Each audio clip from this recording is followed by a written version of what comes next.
My best friend just proposed to me out of nowhere, and now he's accusing me of leading him on after I harshly rejected him because I honestly thought he was joking. So Jordan, 24M, and I, 25F, met in university 2 years ago. We both started at the same time, and because of our ages we were both considered mature students. So we quickly became firm friends as we shared a dorm, and we'd joke around together about us being old enough to be considered mature in our early 20s. We weren't on the same course, but given we lived together, we would hang out pretty much all the time whenever we didn't have a lecture. We joined a bunch of societies together, went drinking every weekend together, etc., etc.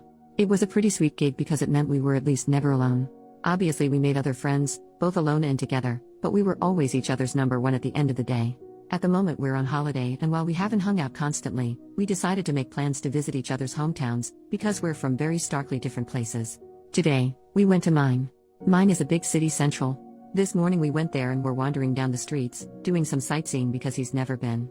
There's typically a lot of street sellers here, trying to sell you everything from hot dogs to fluffy Pokemon hats. I decided I wanted to get a caricature done. I've never had one, and I thought it would be funny to get and hang over my bed when we got back for term. I asked Jordan if he wanted to get in, and he refused. No worries, so I sat down to get it done. They don't take very long, 5 or 10-ish minutes, so I looked straight forward at the artist the entire time. He finished the caricature. I loved it. So obviously I turned to show it properly to Jordan. When I turn though, I literally don't even know what to say. He's down on one knee holding up a ring box. I don't even really know what he said, if he did the whole proposal speech thing, because I was so confused, I was barely paying attention. Remember again, this is a super busy tourist city, so this has drawn a mini crowd now, coming over to cheer us on. I couldn't help but burst into laughter. To be honest, I thought this was some kind of odd prank type thing. We've never been the prankster types or whatever, but I couldn't come up with a reasonable explanation. So I just laughed and laughed and laughed, until I looked at Jordan and he looked genuinely heartbroken. So obviously I asked him something along the lines of, "You are not being serious?" This is the only thing I remember him saying. He shut the box, stood up, shrugged and said, "I guess not anymore," and then walked off. This left me standing pretty awkwardly in this gathered crowd of people, a lot of who were giving me dirty looks, which made me incredibly uncomfortable. The plan was to meet back up at the hotel that we had booked rooms next door to one another. So I figure that's where he's going and head back that way. But he's not there. So I wait, and he still doesn't return.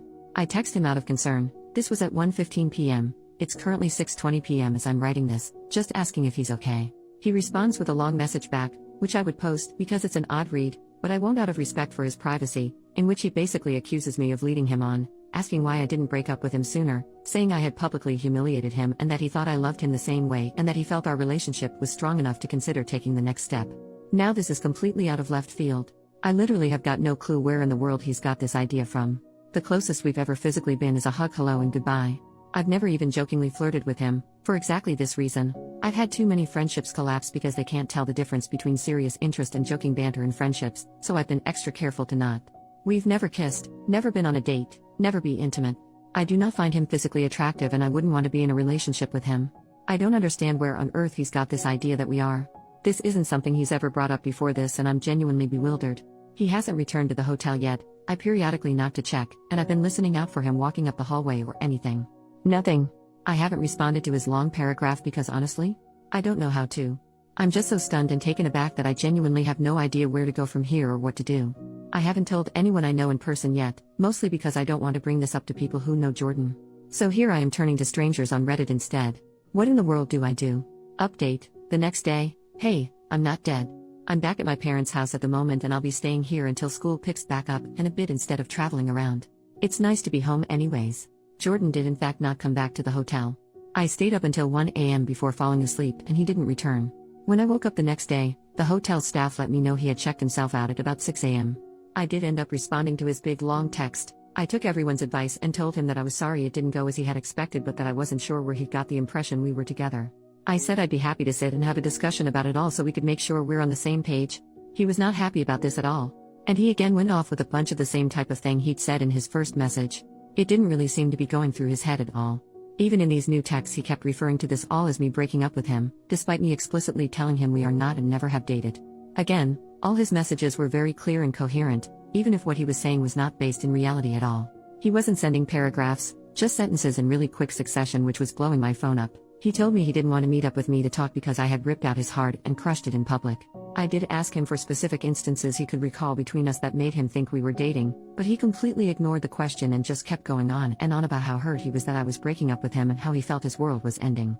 He said he loved me more than anything and had felt so confident that I had too, which is why he felt so certain about proposing to move our relationship along.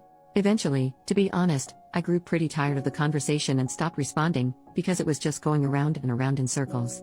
Me asking where he got this idea, him ignoring this and telling me how hurt he is I'm breaking up with him over this, etc. etc. He went on and on saying he thought it would be a ring I like, because it was my favorite gem, ruby, instead of diamond.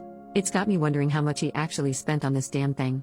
I didn't look very clearly at the ring, so I couldn't tell if it was something super expensive or not, and that he had been working up the courage to do so for a while and figured doing it when I was at home would make it more special. For a while, he was just talking to himself in my texts, because I wasn't responding anymore. When I checked back about 20 minutes later, I had something like 60 messages from him. Granted, they were all one sentences. At the very end he apologized and told me that it didn't matter anyway because I wouldn't see him around anymore. Obviously I was concerned, so I asked for clarification.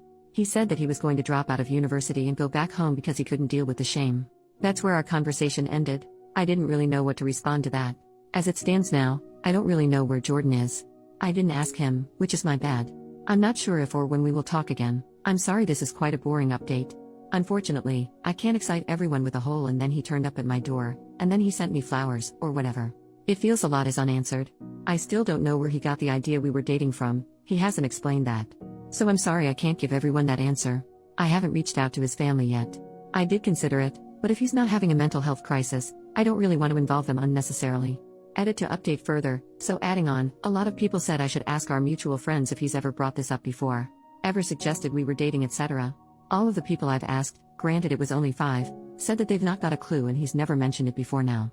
I don't know then if this is something that he's newly started thinking, if it's been something long-term, etc. Either way, in addition I've also screenshotted all of his texts, etc., just in case. Reading back on them not with a slightly less confused mindset, they read pretty manic. Still haven't heard back from his mum just yet.